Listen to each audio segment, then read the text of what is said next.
Hello, welcome to this Get It Done, a quick training by Alicia Mathis. I'm Alicia, and we're going to talk today about 5 ways to build your network from scratch.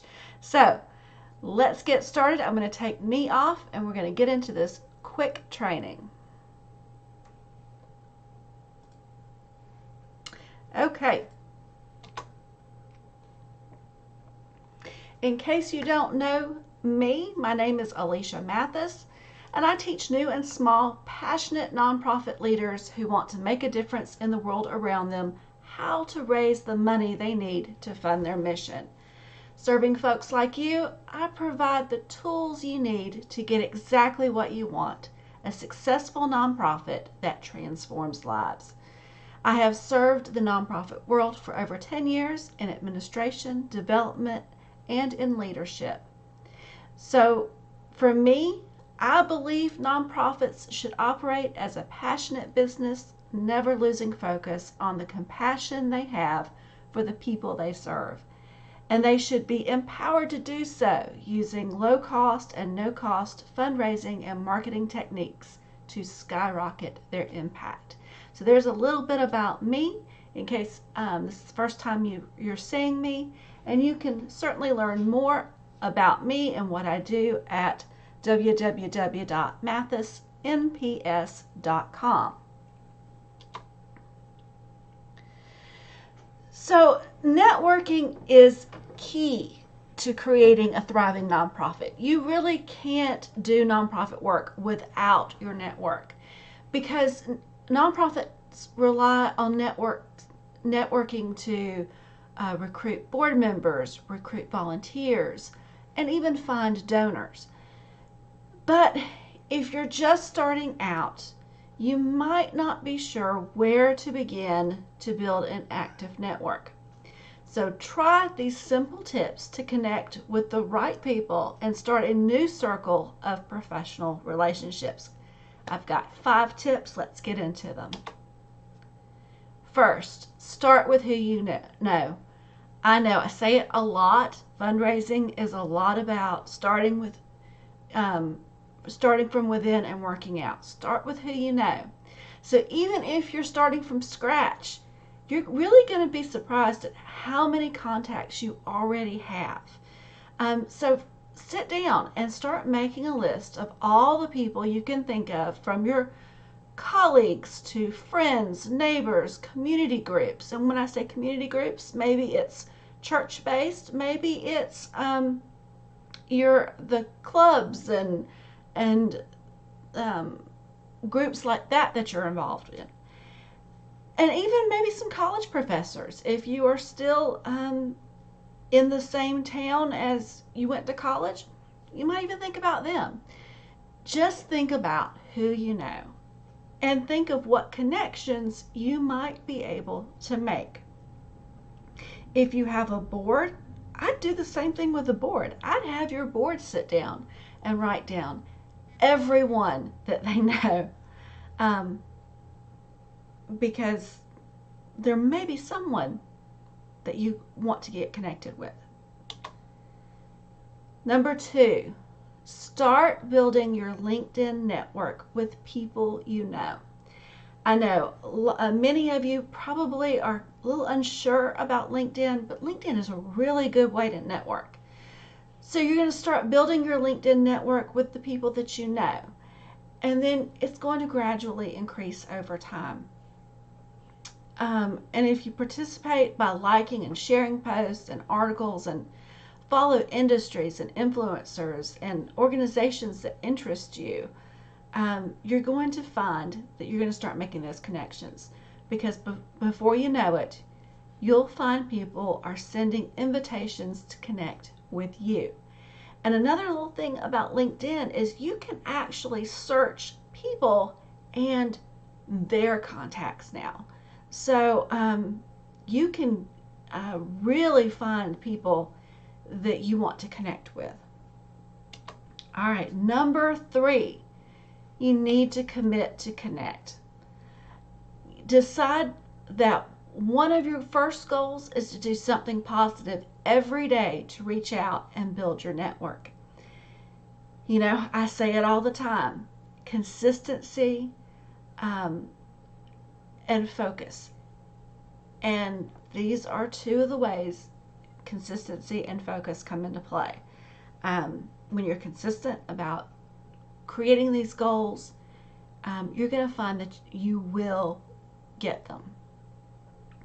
So this can range from following up contacts from meetings, maybe trade fairs or conferences you've been to, checking in with LinkedIn connections, or just old colleagues and maybe some clients.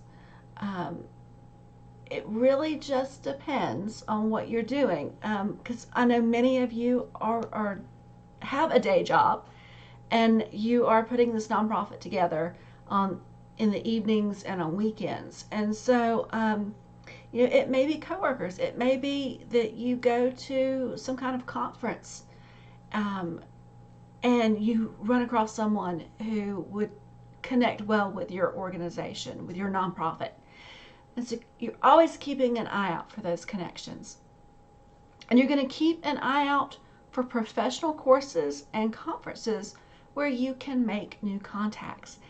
I like Chamber of Commerce events personally. It's local, so you'll have local people that you can get to know. And you just start talking to people and putting your name out there. You don't have to ask for any donations the first time you meet someone. As a matter of fact, I wouldn't ask. But I would go and get to know people, and you'll start seeing familiar faces, because building connections, it takes time. But if you don't do it now, you'll never have it. I think there's an old adage that says, when's the best time to plant a tree? Well, 20 years ago. So now is the time for you to be building these connections. Moving on, number 4, join your college or university alumni club. So most colleges have these alumni clubs, and they're often with national or international reach, because you're reaching everyone who's in these clubs. And so find out if there's a chapter in your town and join the various club activities. There's a range of events from professional speakers to social or sporting, and it becomes a very natural fit for networking. You've already got something in common. You graduated from the same place, and so you can start really connecting with others. All right, number 5, join an industry or professional group.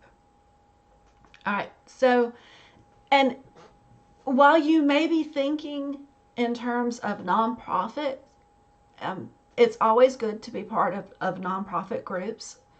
But really what I want you to think here is something a little outside of the box. So think about if, say, your organization is a STEM organization. So let's say you are serving underprivileged children by creating STEM programs, science, technology, engineering, math.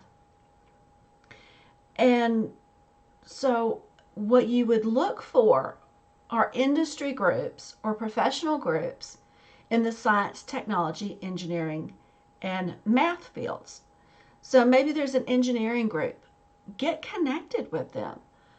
Sign up for their group. Get involved, because those people are naturally going to have an interest in what you're doing.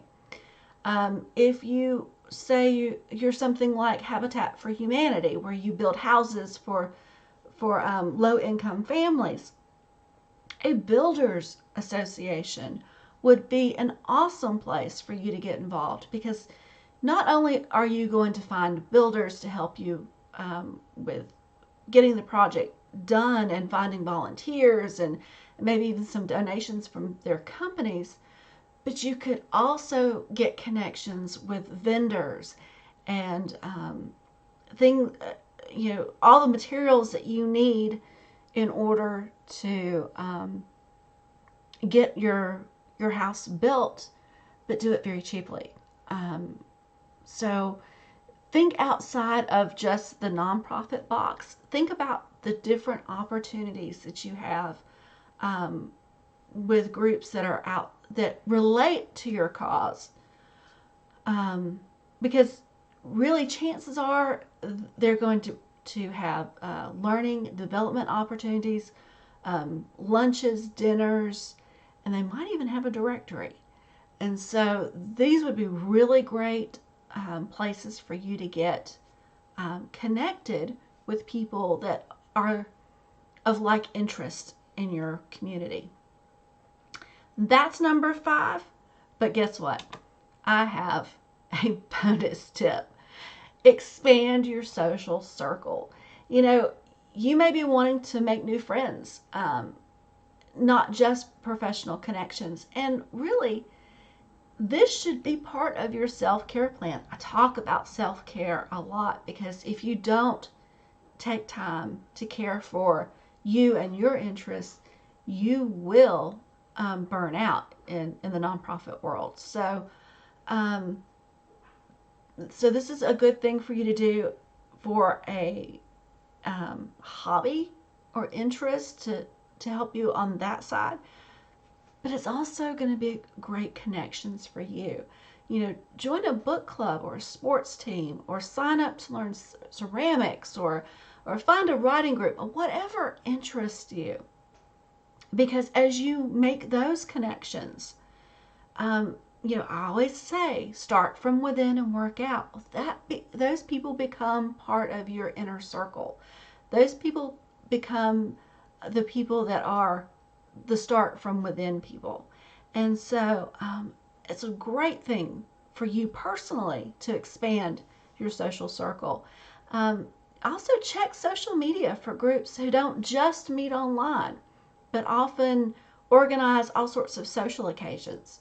So find something a social media group that is both in real life and online. That's a great thing.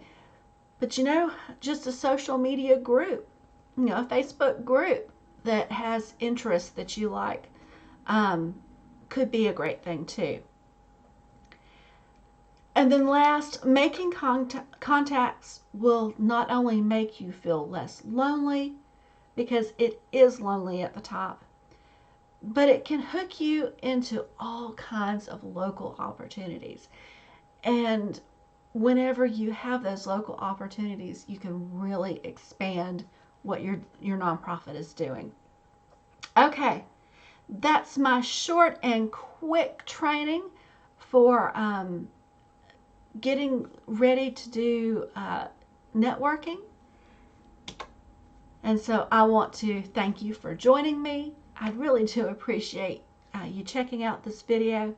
If you want to get in touch with me, go to my website, www.mathisnps.com, or you can email me at Alesha, alesha.mathis@mathisnps.com.